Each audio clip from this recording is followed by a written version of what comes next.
Dear student, today we are learning a new topic that comes under the atmospheric reflection. The topic is the advanced sunset and the delayed sunrise. I am repeating again, the advanced sunset and delayed sunrise. As the name suggests, sun is appearing to us 2 minutes before the actual sunrise, and sun is appear to us 2 minutes after the actual sunset take place. I am repeating again. Due to the atmospheric refraction, sun is visible to us 2 minutes before the actual sunrise take place, and due to the atmospheric refraction, it is visible to us 2 minutes after the sunset has been take place. Now we will understand through this diagram. Suppose this is the earth and this is the atmosphere, and here the position of the sun actually. Now the sunrays which is coming from the sun enters into the atmosphere of the earth, get bended, get refracted, which we call it. And due to this refraction, the imaginary position of the sun is visible to us. So actually it is visible 2 minutes before the actual sunrise has taken place. Okay. Same is true for the sunset also. When sun is actually taking sunset, going down. When the sunset happened, it goes down. Okay, but it already goes down, but it is visible to us due to this reflection. It already goes down. Okay, crosses the horizon. It actually crosses the horizon and come to this position. But due to the refraction, it appears to us. So here we want to say that due to this apparent position of the sun, due to the refraction, the sun is visible to us 2 minutes before the actual sunrise take place, and it is visible to us 2 minutes after the actual sunset take place. That is the thing which I want to tell you. And that thing is happening due to the refraction of light. Okay.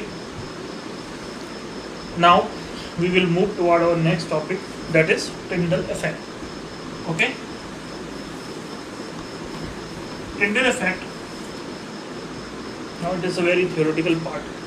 What happens is that, whenever the light enters through any medium, it gets scattered by the particles of that medium, and it is very dependent on the size of the particle of medium, that what is the color of the light.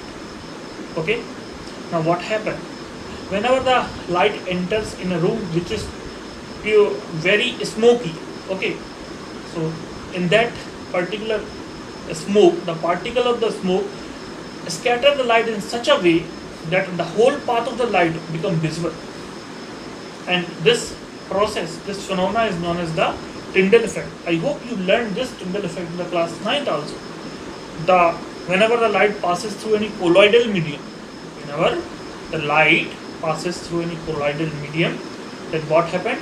Due to the scattering of light,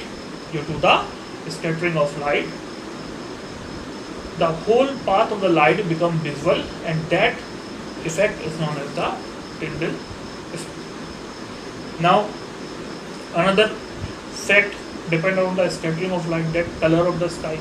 Why the color of the sky is blue? It is because in the sky, the size of the particle which is present in our sky is very small,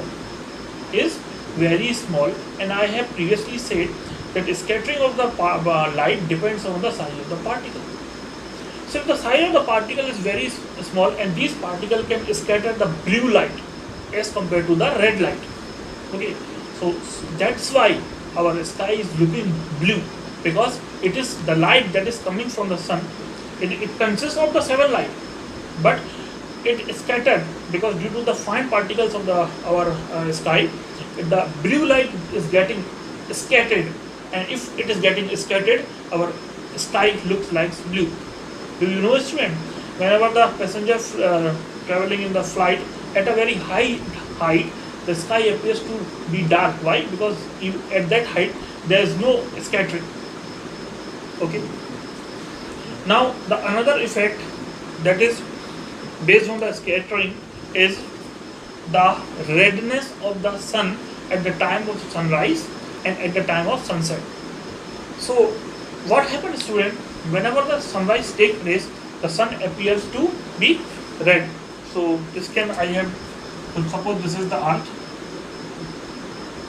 this is the, and it is a distance, it is the position of the sun overhead. Okay, sun overhead, noon, and this is the position of the sun during, we can say, sunrise or sunset. Okay, so this is the sun, sunrise or sunset. Now what happened? As you can see clearly, when the sun is overhead, the distance between the sun and the earth is smaller. Okay, so that the light is not scattered. So it is appearing. There is no color of that light. Okay, but whenever the sun is either at the position of sunrise or sunset, the light from the sun travel at a larger distance as compared to the sun at the overhead at the noon position. So this light crosses the thick layer of the atmosphere of the earth. This light crosses the thick layer of the atmosphere of the earth. Due to that, the whole blue color is getting scattered, and only the red light, which is of longer wavelength, can reaches to our eye. That is why the sun is looking as reddish in color. Why? Because at the sunrise or sunset, the light travels from the thicker. It is a light has to travel more distance, and it goes to a thicker layer of the atmosphere. Due to that, the whole bluish violet color light is scattered away. The only light which is left is the reddish light, the red color light. Due to that, the appearance of the sun is quite reddish in nature. Now, in this way, this chapter is completed. I hope you understand this chapter. And if you have any doubt, you have to comment in the WhatsApp group that we have made for you. Thank you.